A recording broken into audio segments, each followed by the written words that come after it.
வணக்கம். இலங்கை ஆய்வு செய்திகளுக்காக நான் ஹரிணி. யாழ்ப்பாண தேர்தல் மாவட்டத்தில் தமிழ் தேசியம் பேசும் பாரம்பரிய கட்சிகள் மகா குழப்பத்தில் உள்ளன. காரணம், கடந்த நாடாளுமன்ற தேர்தலில் சுயேட்சை குழுவில் போட்டியிட்ட ராமநாதன் அர்ஜுனாவும் தேசிய மக்கள் சக்தியின் 3 பேரும் வெற்றி பெற்றதுதான். இதில் தேசிய மக்கள் சக்தியில் 3 பேரும் வெற்றி பெற்றதை நாடளாவிய அலை என்ற ரீதியில் எடுத்துக்கொண்டாலும், சுயேட்சை குழுவில் போட்டியிட்ட ராமநாதன் அர்ஜுனா வெற்றி பெற்றதை திகைப்புடன் பார்த்தன யாழ்ப்பாண தேர்தல் மாவட்டத்தில் தமிழ் தேசியம் பேசும் பாரம்பரிய கட்சிகள். இப்போது உள்ளூராட்சி சபை தேர்தலும் அதைத் தொடர்ந்து மாகாண சபை தேர்தலும் வரவுள்ள நிலையில் அவற்றிலும் போட்டியிட போவதாக நாடாளுமன்ற உறுப்பினர் ராமநாதன் அர்ஜுனா தெரிவித்திருப்பது பாரம்பரிய தமிழ் கட்சிகளை மேலும் மிரள வைத்துள்ளது. முக்கியமாக பெரிய கலக்கத்தில் உள்ளது தமிழரசு கட்சி. காரணம், ஏற்கனவே அந்த கட்சிக்குள் யார் தலைவர் என்ற குழப்பம் நீதிமன்றம் வரை சென்றுள்ளது.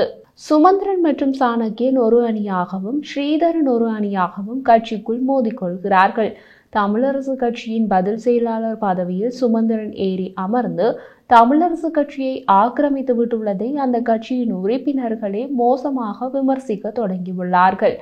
தமிழரசு கட்சியின் மட்டக்களப்பு மாவட்ட முன்னாள் நாடாளுமன்ற உறுப்பினர் ஒருவர் தமது பெயரை வெளியிட வேண்டாம் என்று தெரிவித்துவிட்டு சில விஷயங்களை தெரிவித்த போது, தமிழரசு கட்சியின் நிர்வாகிகள் எவருமே மக்களின் ஆதரவை பெறாதவர்கள், சிலர் மக்களால் நிராகரிக்கப்பட்டவர்கள், ஆனால் திட்டமிட்ட சதிகளூடாக கட்சியை கைப்பற்றி மத்திய குழு உறுப்பினர்களை வளைத்து பிடித்து மக்களிடம் சொல்லாமல் பின்கதவால் நாடாளுமன்றம் செல்லும் ஒரு சதிதான் இந்த நடவடிக்கை என்று தெரிவித்தார்.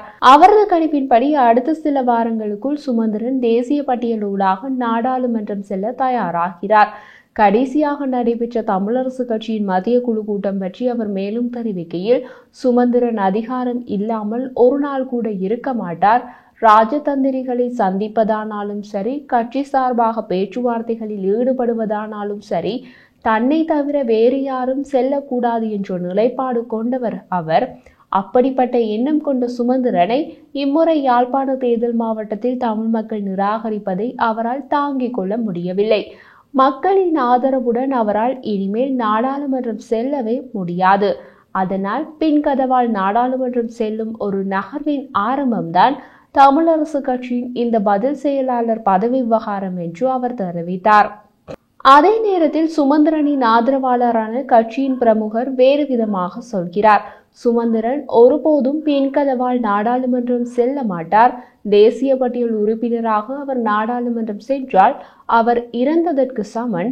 மறுபடியும் மக்கள் முன்பு சென்று ஜெயித்துத்தான் அவர் நாடாளுமன்றம் செல்லுவார் என்று உறுதியாக தெரிவித்தார் தமிழரசு கட்சியின் ஒரு மத்திய குழு உறுப்பினர். ஆனால் இப்படி சொல்பவர்கள் அந்த கட்சியில் மிக குறைவு. பெரும்பாலானவர்களின் கருத்து சுமந்திரனுக்கு எதிராகவே உள்ளது. கட்சியின் மூத்த உறுப்பினர் ஒருவர் விரக்தியடைந்த நிலையில் பேசிய போது, சுமந்திரன் தற்பொழுது கட்சியின் செயலாளர், தலைவர் அவரது கைப்பிள்ளை, மத்திய குழு உறுப்பினர்களின் பலர் அவரது கைத்தடிகள், கிழக்கு தலைவர் பதவி வழங்க வேண்டும் என்று கூறி மல்லியை விரைவில் தலைவராகி விடுவார்கள். சங்குக்கு ஆதரவு தெரிவித்துள்ளது என்று குற்றம் சுமத்தி எஞ்சியிருக்கும் தமிழ் தேசியவாதிகளை எல்லாம் ஓரம் கட்டி வெளியேற்றி விடுவார்கள். தொடர் வழக்குகளால் கைகள் கால்கள் கட்டப்பட்ட நிலையில் இருக்கும் ஸ்ரீதரன் போன்றவர்களால் வெளியிலிருந்து கூச்சல் போட முடியுமே தவிர வேறு எதுவுமே செய்ய முடியாது. இதுதான் தமிழரசு கட்சியின் இன்றைய நிலைமை என்று விரக்தியுடன் கூறினார். கட்சிக்கு உள்ளேயே நிலைமை இப்படி இருக்கும்போது உள்ளூராட்சி தேர்தலில் இவர்களால் எப்படி மக்களின் ஆதரவை பெற முடியும்?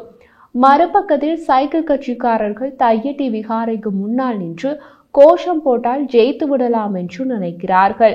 அதற்கு மக்கள் ஆதரவு பெரிதாக கிடையாது. நாளை ஜெனீவாவில் முக்கிய விஷயம் ஒன்று நடக்க போகிறது. தமிழ் தேசியம் பேசும் ஆட்கள் அதை பற்றி பெரிதாக வாய் திறக்கவில்லை. நாளை 24ஆம் தேதி திங்கட்கிழமை ஐக்கிய நாடுகள் மனித உரிமைகள் பேரவையின் 58வது கூட்டத்தொடர் ஆரம்பமாக உள்ளது. இலங்கையின் வெளியுறவு அமைச்சர் விஜித ஹேரத் தலைமையிலான உயர்மட்ட ராஜதந்திர சிறப்பு குழுவினர் இன்று ஞாயிற்றுக்கிழமை ஜெனீவாவுக்கு புறப்பட்டு சென்றுள்ளார்கள் என வெளியுறவு அமைச்சு தெரிவித்துள்ளது. இது எத்தனை தமிழ் தேசிய அரசியல்வாதிகளுக்கு தெரியும்? இலங்கை அரசு ஜெனீவா மாநாட்டில் என்ன செய்ய திட்டமிட்டுள்ளது என்பதில் தமிழ் தேசியம் பேசும் அரசியல்வாதிகளில் யாருக்காவது ஏதாவது தெரியுமா? ராஜதந்திர வட்டாரங்களில் விசாரித்த போது ஜெனீவா மாநாட்டில் இலங்கைக்கு எதிரான போர் குற்றச்சாட்டுகள் குறித்து விசேட அறிக்கையை இலங்கை தரப்பு சமர்ப்பிக்க உள்ளதாக தகவல் உள்ளது. அவர்களது விசேட அறிக்கையில் இலங்கையின் சிறுபான்மை மக்களின் உரிமைகளை பாதுகாக்க புதிய அரசாங்கம் எடுத்துள்ள நடவடிக்கைகள் தொடர்பான நீண்ட தெளிவுபடுத்தலை முன்வைக்கவும் திட்டமிட்டுள்ளார்கள். இதில் பங்கேற்பதற்காக ஜெனீவா சென்றுள்ள இலங்கையின் உயர்மட்ட ராஜதந்திர சிறப்பு குழு எதிர்வரும் 28ஆம் திகதி வரை ஐநா மனித உரிமைகள் அமர்வுகளில் கலந்து கொள்வார்கள் என்று தெரிய வருகிறது. அத்துடன் இலங்கையின் நட்பு நாடுகளில் வெளியுறவு அமைச்சர்கள் மற்றும் பிரதிநிதிகளை பிரத்யேகமாக சந்தித்து இலங்கை தரப்பு கலந்துரையாட உள்ளது. மனித உரிமைகள் பேரவையின் அமர்வில் சமர்ப்பிக்கப்படும் எந்த தீர்மானத்தின் நகல் வடிவையும் இலங்கை தொடர்ந்து எதிர்க்கும் என்று ராஜதந்திர வட்டாரங்களில் கூறப்படுகிறது.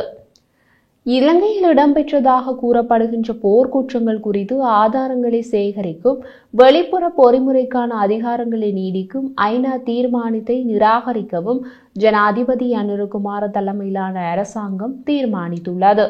அதன் அர்த்தம் இலங்கையில் போர்க்குற்றம் தொடர்பான சர்வதேச விசாரணையை அனுர அரசு நிராகரிக்கிறது. ஐக்கிய நாடுகள் மனித உரிமை பேரவையின் இறுதி அமர்வில் சமர்ப்பிக்கப்பட்ட தீர்மானத்தின் நகல் வடிவை நிராகரிப்பதற்கு ஜனாதிபதி அனுரகுமார தலைமையில் கடந்த அக்டோபர் மாதம் 7ஆம் திகதி கூடிய அமைச்சரவை கூட்டத்தில் அங்கீகாரம் வழங்கப்பட்டுள்ளது. இதேவேளை உள்நாட்டு பொறிமுறை மூலம் நல்லிணக்கம் மற்றும் மனித உரிமை பிரச்சினைகளுக்கு தீர்வை காண்பதற்கு அரசாங்கம் அர்ப்பணிப்புடன் செயல்படுவதாக உறுதியளித்துள்ளது.